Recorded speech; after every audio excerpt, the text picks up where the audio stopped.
రోజున నా దగ్గరికి వచ్చి నా తాళి నాకు ఇచ్చేసి తీసుకున్నాడు.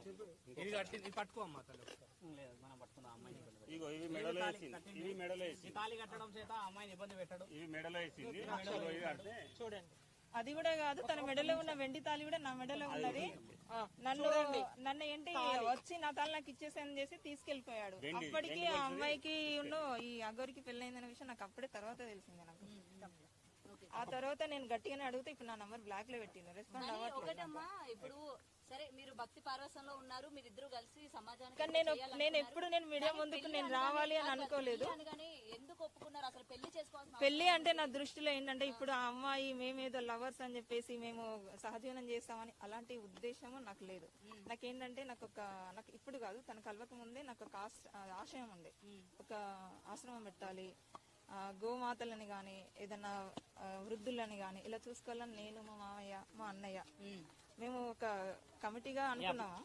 సో ఈయన కూడా సేమ్ నాకు అనుకూలంగా మాట్లాడేసరికి సరే అలా ఒక భక్తురాలుగా ఉండిపోవాలి తప్ప ఇది ఇంతవరకు ఆగిపోవాలని నేను అలాగే ఉన్నాను. ఎక్కడ కలిసారు మీరిద్దరు ఫస్ట్ టైం? పరిచయం ఎట్లా? మాది పరిచయము అంటే ఈ అమ్మాయి కొంచెం సెక్యూర్ గా ఉంటుంది, వాళ్ళ మామగారు సో మాట్లాడతారు. నేను ఆ ఊర్లో ఆలోచించాలి, ఈయన ఆయన మామ ఆయన కొంచెం సెక్యూర్ ఫీల్ అవుతుంది. నేను చెప్తాను, వీరాలు నాకు చెప్పింది ఆవిడ. ఇప్పుడు మనం చేయాల్సిన పని కూడా అదే. ఇప్పుడు మనందరం ఇలా ఎగబడితే అమ్మాయికి ఇన్సెక్యూరిటీ ఫీలింగ్ ఎక్కువ ఉంటుంది కదా. కాబట్టి మీరందరూ ధర్మ ప్రయత్నం చేయడం చాలా ముఖ్యం. న్యాయం ఏం కొరకు శిక్ష పడాలి. ఇంకో అమ్మాయి నాలాగా ఇప్పుడు ఆ వర్షిని అమ్మాయి కూడా ఏంటంటే తను చిన్నపిల్ల.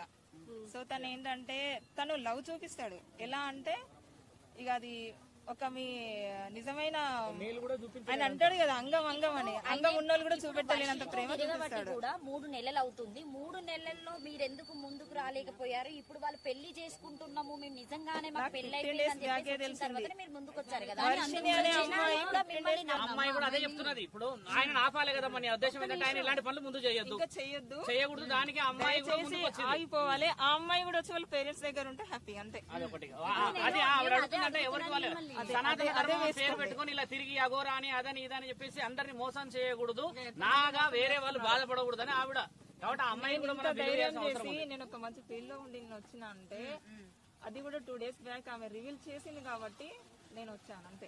తనకు కూడా తెలుసు. మేము కూడా నిన్ను ఇబ్బంది పెట్టాలని కాదమ్మా, జస్ట్ అసలు ఆడవాళ్ళు వాడిని ఎట్లా నమ్ముతున్నారు అన్నది క్వశ్చన్ చేయడానికి వచ్చాము. మీరు ఒక చెప్తున్నారు. మీరు ఒక 15 days ఆయనతో ఉండండి, ఆటోమేటిక్ గా మీరు కూడా చేంజ్ అయిపోతారు. అట్లుంటది. అదే ఏ మాటలు చెప్తున్నాడో అని అడుగుతున్నాను.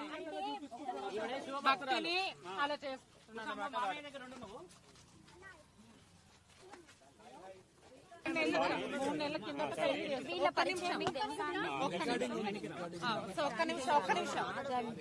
వెళ్ళిపోతుందంట. నిమిషం ఆగండి, ఎందుకు అర్థం చేసుకుంటారు? గానీ అతని స్టెప్ తీసుకోవాలని నేను కోరుకుంటున్నాను.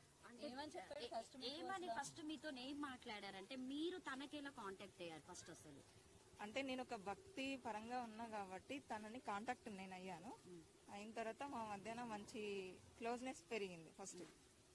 ఆ తర్వాత అది కాస్త ఈ పెళ్లి దాకా వచ్చేసింది. పెళ్లి చేసేసుకొని ఏదో సేవ, ఒక ఆశ్రమం పెట్టి ఒక సేవ చేసుకుంటూ ఉండిపోవాలని అనుకున్నాము. దానికి ప్రిపేర్ కూడా అయ్యాము. చాలా చోట్ల ల్యాండ్స్ కూడా వెతికాము, కానీ మేము తీసుకోలేకపోయినా. ఎందుకంటే ఈయన ఒక్క మాట మీద నిలబడడు. రోజు రోజుకి తన మాట అనేది చేంజ్ అవుతూ ఉంటది. అట్లా ఈలోపు ఈ వర్షిని అనే అమ్మాయి టాపిక్ వచ్చింది.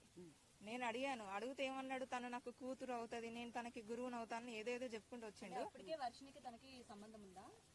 అది నాకు ఈ మధ్యనే తెలిసింది. నేను మీ న్యూస్ వాళ్ళ ద్వారానే చూసాను. వీడియో చూడడం వల్లనే ఇప్పుడు నేను తెలుసుకున్నాను. తెలియడం జరిగింది. అంతే, అంతవరకు తన నా దగ్గర అన్ని దాచిపెట్టాడు. అప్పటిదాకా మీతో ఫోన్లు చేస్తున్నాడు, నాతో ఫోన్ మాట్లాడుతూనే ఉండే. కానీ ఇప్పుడు గత ఒక 20 days అంటే మార్చి ఎండింగ్ లో ఏంటంటే ఆ అమ్మాయిని నేను పెళ్లి చేసుకుంటాను, ఇంకెప్పుడు నువ్వు మళ్ళీ నా లైఫ్ లోకి రాకని చెప్పేసి తను నన్ను బ్లాక్ లో పెట్టేశాడు. చేసుకున్నాడని చెప్తున్నాను నేను.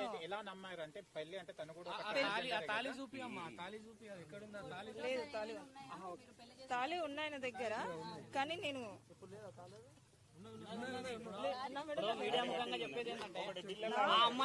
ఒకటి వినండి. తన మెడలో, నేను చెప్తున్నాను, తన మెడలో వెండి తాళి ఉంటది, మీరు చూసారా అగోరి మెడలో వెండి తాళి ఉంటది, అది నా మెడలో తాలే. నా దగ్గరకు వచ్చి తీసుకొని వెళ్ళిపోయాడు. మార్చి 10th రోజున నా దగ్గరకు వచ్చి నా తాళి నాకు ఇచ్చేసి చెప్పేసి తీసుకున్నాడు.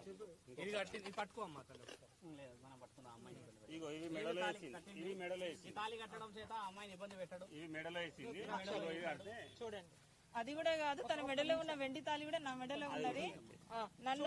నన్ను ఏంటి వచ్చి నా తాళి నాకు ఇచ్చేసాను చేసి తీసుకెళ్లిపోయాడు. అప్పటికి ఆ అమ్మాయికి ఈ అగోరికి పెళ్ళైందనే విషయం నాకు అప్పుడే తర్వాత తెలిసింది. నాకు ఆ తర్వాత నేను గట్టిగానే అడిగితే ఇప్పుడు నా నంబర్ బ్లాక్ లో పెట్టింది, రెస్పాండ్ అవ్వట్లేదు. ఇప్పుడు సరే మీరు భక్తి పార్వసంలో ఉన్నారు, మీరిద్దరు కలిసి సమాజానికి కానీ నేను ఎప్పుడు మీడియా ముందుకు నేను రావాలి అని అనుకోలేదు. ఎందుకు ఒప్పుకున్నారు అసలు పెళ్లి చేసుకోవాల్సిన? పెళ్లి అంటే నా దృష్టిలో ఏంటంటే ఇప్పుడు ఆ అమ్మాయి మేమేదో లవర్స్ అని చెప్పేసి మేము సహజీవనం చేస్తామని అలాంటి ఉద్దేశము నాకు లేదు. నాకేంటంటే నాకు ఇప్పుడు కాదు, తన కలవక ముందే నాకు ఒక ఆశయం ఉండే, ఒక ఆశ్రమం పెట్టాలి, గోమాతలని గాని ఏదన్నా వృద్ధులని గాని ఇలా చూసుకోవాలని నేను, మా మామయ్య, మా అన్నయ్య మేము ఒక కమిటీగా అనుకున్నాము. సో ఈయన కూడా సేమ్ నాకు అనుకూలంగా మాట్లాడేసరికి సరే అలా ఒక భక్తురాలుగా ఉండిపోవాలి తప్ప ఇది ఇంతవరకు ఆగిపోవాలని నేను అలాగే ఉన్నాను. ఎక్కడ కలిసారు మీరిద్దరు ఫస్ట్ టైం? పరిచయం ఎట్లా? మాది పరిచయము అంటే ఈ అమ్మాయి కొంచెం సెక్యూర్ గా ఉంటుంది, వాళ్ళ మామగారు నేను ఆ మాట్లాడతారు, ఊర్లో కొంచెం ఆలోచించాలి. ఈయన ఆయన మామ, ఇప్పుడు ఆయన కొంచెం సెక్యూర్ ఫీల్ అవుతుంది. నేను చెప్తాను, వీరాలు నాకు చెప్పింది ఆవిడ. ఇప్పుడు మనం చేయాల్సిన పని కూడా అదే. ఇప్పుడు మనందరం ఇలా ఎగబడితే అమ్మాయికి ఇన్సెక్యూరిటీ ఫీలింగ్ ఎక్కువ ఉంటుంది కదా. కాబట్టి మీరందరూ ధర్మ ప్రయత్నం చేయడం చాలా ముఖ్యం. న్యాయం ఏం కొరకు శిక్ష పడాలి. ఇంకో అమ్మాయి నాలాగా ఇప్పుడు ఆ వర్షిని అమ్మాయి కూడా ఏంటంటే తను చిన్నపిల్ల. సో తను ఏంటంటే తను లవ్ చూపిస్తాడు. ఎలా అంటే ఇక అది ఒక మీ నిజమైన ఆయన అంటాడు కదా అంగం అని, అంగం ఉన్నోళ్ళు కూడా చూపెట్టలేనంత ప్రేమ చూపిస్తాడు. కూడా 3 నెలలు అవుతుంది. 3 నెలల్లో మీరెందుకు ముందుకు రాలేకపోయారు? ఇప్పుడు వాళ్ళు పెళ్లి చేసుకుంటున్నాము, మేము నిజంగానే మాకు పెళ్లి అయిపోయిందని మీరు ముందుకు వచ్చారు కదా. మిమ్మల్ని నమ్మాలంటే మీరు వాళ్ళకి అంటే ఇది నిజం, ఇది జరిగిందని చెప్పేసి మీరు ఓపెన్ అయితేనే మిమ్మల్ని జనాలు రిసీవ్ చేసుకోగలుగుతారు.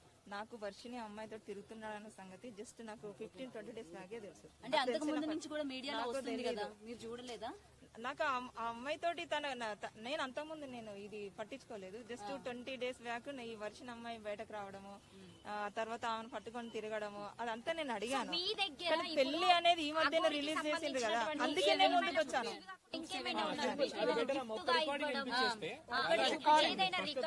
ఎందుకంటే నిజంగా మీరు భార్య అని చెప్పడానికి ఏమైనా ప్రూఫ్స్ ఉంటే చూపించండి. దగ్గర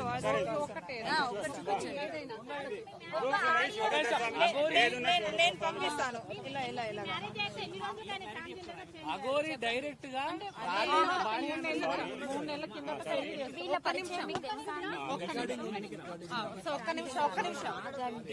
వెళ్ళిపోతుందంట. ఒక్క నిమిషం ఆగండి, ఎందుకు అర్థం చేసుకుంటారు? గవర్నమెంట్ గానీ అతని స్టెప్ తీసుకోవాలని నేను కోరుకుంటున్నాను. ఏమని ఫస్ట్ మీతో ఏం మాట్లాడారంటే మీరు తనకేలా కాంటాక్ట్ అయ్యారు ఫస్ట్? అసలు అంటే నేను ఒక భక్తి పరంగా ఉన్నా కాబట్టి తనని కాంటాక్ట్ నేను అయ్యాను. అయిన తర్వాత మా మధ్యన మంచి క్లోజ్నెస్ పెరిగింది ఫస్ట్. ఆ తర్వాత అది కాస్త ఈ పెళ్లి దాకా వచ్చేసింది. పెళ్లి చేసేసుకొని ఏదో సేవ, ఒక ఆశ్రమం పెట్టి ఒక సేవ చేసుకుంటూ ఉండిపోవాలని అనుకున్నాము. దానికి ప్రిపేర్ కూడా అయ్యాము. చాలా చోట్ల ల్యాండ్స్ కూడా వెతికాము, కానీ మేము తీసుకోలేకపోయినా. ఎందుకంటే ఈయన ఒక్క మాట మీద నిలబడడు. రోజు రోజుకి తన మాట అనేది చేంజ్ అవుతూ ఉంటది. అట్లా ఈలోపు ఈ వర్షిని అనే అమ్మాయి టాపిక్ వచ్చింది. నేను అడిగితే ఏమన్నాడు, తను నాకు కూతురు అవుతుంది, నేను తనకి గురువుని అవుతానని ఏదేదో చెప్పుకుంటూ వచ్చిండు. అది నాకు ఈ మధ్యనే తెలిసింది. నేను మీ న్యూస్ వాళ్ళ ద్వారానే చూసాను. వీడియో చూడడం వల్లనే ఇప్పుడు నేను తెలుసుకున్నాను. తెలియడం జరిగింది. అంతే, అంతవరకు తన నా దగ్గర అన్ని దాచిపెట్టాడు. అప్పటిదాకా మీతో ఫోన్లు చేస్తున్నాడు, నాతో ఫోన్ మాట్లాడుతూనే ఉండే. కానీ ఇప్పుడు గత ఒక 20 days అంటే మార్చి ఎండింగ్ లో ఏంటంటే ఆ అమ్మాయిని నేను పెళ్లి చేసుకుంటాను, ఇంకెప్పుడు నువ్వు మళ్ళీ నా లైఫ్ లోకి రాకని చెప్పేసి తను నన్ను బ్లాక్ లో పెట్టేశాడు. చేసుకున్నాడని చెప్తున్నాను నేను.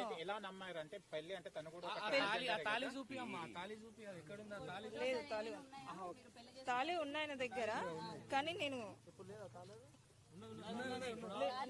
మీడియా ముఖంగా చెప్పేది ఏంటంటే ఆ అమ్మాయి ఒకటి వినండి, తన మెడలో నేను చెప్తున్నాను, తన మెడలో వెండి తాళి ఉంటది. మీరు చూసారా, అగోరి మెడలో వెండి తాళి ఉంటది. అది నా మెడలో తాలే. నా దగ్గరకు వచ్చి తీసుకొని వెళ్ళిపోయాడు. మార్చి 10th రోజున నా దగ్గరకు వచ్చి నా తాళి నాకు ఇచ్చేసి తీసుకున్నాడు.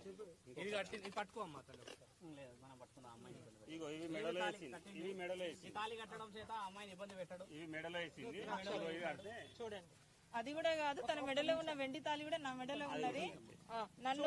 నన్ను ఏంటి వచ్చి నా తాళి నాకు ఇచ్చేసాను చేసి తీసుకెళ్లిపోయాడు. అప్పటికి ఆ అమ్మాయికి ఈ అగోరికి పెళ్ళైందనే విషయం నాకు అప్పుడే తర్వాత తెలిసింది. నాకు ఆ తర్వాత నేను గట్టిగానే అడిగితే ఇప్పుడు నా నంబర్ బ్లాక్ లో పెట్టిన రెస్పాండ్ ఒకటమ్మా. ఇప్పుడు సరే, మీరు భక్తి పార్వసంలో ఉన్నారు, మీరిద్దరు కలిసి సమాజానికి నేను ఎప్పుడు నేను మీడియా ముందుకు నేను రావాలి అని అనుకోలేదు.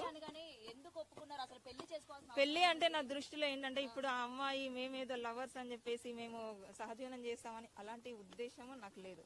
నాకేంటంటే నాకు ఇప్పుడు కాదు, తన కలవక ముందే నాకు ఒక ఆశయం ఉండే, ఒక ఆశ్రమం పెట్టాలి, గోమాతలని గాని ఏదన్నా వృద్ధులని గాని ఇలా చూసుకోవాలని నేను, మా మామయ్య, మా అన్నయ్య మేము ఒక కమిటీగా అనుకున్నాము. సో ఈయన కూడా సేమ్ నాకు అనుకూలంగా మాట్లాడేసరికి సరే అలా ఒక భక్తురాలుగా ఉండిపోవాలి తప్ప ఇది ఇంతవరకు ఆగిపోవాలని నేను అలాగే ఉన్నాను. ఎక్కడ కలిసారు మీరిద్దరు ఫస్ట్ టైం? పరిచయం ఎట్లా? మాది పరిచయము అంటే ఈ అమ్మాయి కొంచెం సెక్యూర్ గా ఉంటుంది, వాళ్ళ మామగారు సో మాట్లాడతారు. నేను ఆ ఊర్లో ఆలోచించాలి. ఈయన ఆయన మామ, ఆయన కొంచెం సెక్యూర్ ఫీల్ అవుతుంది. నేను చెప్తాను, వీరాలు నాకు చెప్పింది ఆవిడ. ఇప్పుడు మనం చేయాల్సిన పని కూడా అదే. ఇప్పుడు మనందరం ఇలా ఎగబడితే అమ్మాయికి ఇన్సెక్యూరిటీ ఫీలింగ్ ఎక్కువ ఉంటుంది కదా. కాబట్టి మీరందరూ ధర్మ ప్రయత్నం చేయడం చాలా ముఖ్యం. న్యాయం ఏం కొరకు శిక్ష పడాలి. ఇంకో అమ్మాయి నాలాగా ఇప్పుడు ఆ వర్షిని అమ్మాయి కూడా ఏంటంటే తను చిన్నపిల్ల. సో తను ఏంటంటే తను లవ్ చూపిస్తాడు. ఎలా అంటే ఇక అది ఒక మీ నిజమైన ఆయన అంటాడు కదా, అంగం అని, అంగం ఉన్నోళ్ళు కూడా చూపెట్టలేనంత ప్రేమ చూపిస్తాడు. కూడా 3 నెలలు అవుతుంది. 3 నెలల్లో మీరెందుకు ముందుకు రాలేకపోయారు? ఇప్పుడు వాళ్ళు పెళ్లి చేసుకుంటున్నాము, మేము నిజంగానే మాకు పెళ్లి అయిపోయింది మీరు ముందుకు వచ్చారు కదా. మిమ్మల్ని నమ్మాలంటే మీరు వాళ్ళకి మంచి స్నేహితుడు, మంచి మిత్రుడు. సో మొన్న 2 days బ్యాక్ ఆమె వర్షిని రివీల్ చేసిందిగా నాకు పెళ్ళైందని చెప్పేసి. ఆ విషయం ఆయన తెలిసి ఇంత జరుగుతున్నా నాకు ఎందుకు చెప్పట్లేదు అని చెప్పేసి నన్ను మరి ఇక్కడ పట్టుకొని శివరుద్ర గారి దగ్గర పట్టుకొని వచ్చారు. కాబట్టి నేను ఈ 4 మీలాంటి వాళ్ళు బయటకు వచ్చి మంచి పని చేస్తారు. ఎందుకంటే సనాతన ధర్మం అని చెప్పి బాగా కొట్లాడుతున్నారు. ఏం లేదు, మీరు నాకు అల్లూరి శ్రీనివాస్ అప్ప చెప్పండి. ఏం చేస్తారు? సరే అమ్మ అప్ప చెప్తే మీరు ఏం చేస్తారు? నెక్స్ట్ ఆప్షన్ అనవసరం, మీకు తెలుస్తుంది, ఆటోమేటిక్ గా తెలుస్తుంది అన్న. ఓకే, సో చివరిగా ఈ వీడియో చూసి అగోరి గారికి ఏం చెప్తారు? చివరిగా మన వీడియో చివరికి ఏం చెప్తారు? ఆల్రెడీ తనకు అర్థమైంది నా మాటలు ఏంటి. చివరిగా వాళ్ళకి చెప్పండి అమ్మ, ఏం చెప్తారు వాళ్ళకి? సో మన వీడియో చూస్తుంటే మీరు అక్కడ దగ్గరికి వెళ్ళలేరు కాబట్టి చివరిగా మనం వీడియో చూస్తుంటే వాళ్ళిద్దరికి ఏం చెప్తారు? వర్షినికి, అగోరికి, శ్రీనివాస్ గారికి. వర్షిని నిజంగా ఆడపిల్లనే అయితే అగోరి వల్ల నాకు అన్యాయం జరిగింది కాబట్టి నాకు తీసుకొచ్చి అప్పగించమ్మా, నాతో పాటు కొట్లాడు, నాకు ఆడపిల్లల కోసం కొట్లాడుతా అన్నావు కాబట్టి నాకు అన్యాయం జరిగింది, నువ్వు నా తరఫున కొట్లాడి నాకు అల్లూరి శ్రీనివాస్ అప్పచెప్పు. ఓకే, నెక్స్ట్ ఘనంగా పెళ్లి చేసుకోబోతున్నాం అంటున్నారు. మరి నెక్స్ట్ ఘనంగా నేను చేస్తా, ఘనంగా పెళ్లి నేను చేస్తా. వాళ్ళిద్దరికి చేస్తాను, అల్లూరి శ్రీనివాస్ తర్వాత అది నేను చేస్తాను. నాకు అప్పచెప్పండి, మీ మీడియా వాళ్ళు చేసే ఆ తర్వాత నేనే స్పెషల్ గా అన్ని చాలా మాటిస్తున్నా మరి పక్క ఇస్తాను. నాకు మీరు అప్పచెప్పండి అంతే, అది మీకు అనవసరం. మరి పోలీస్ స్టేషన్ కి వెళ్ళి కేసు వేసే అవకాశాలు ఏమైనా ఉన్నాయా? పోలీసులు కూడా పెద్ద టార్చర్ గా మారి నేనే పెద్ద పోలీస్ డిపార్ట్మెంట్ లో ఉన్నాను, అవసరం లేదు. లేదంటే నేను ఒక అక్కగానే అడుగుతున్నా, అంటే మీ వర్షం చెప్తున్నా బయటకు వస్తుందని. ఇప్పుడు మేము చెప్పిన దానికన్నా మీరు ఎందుకంటే ఈయన ఒక్క మాట మీద నిలబడడు. రోజు రోజుకి తన మాట అనేది చేంజ్ అవుతూ ఉంటది.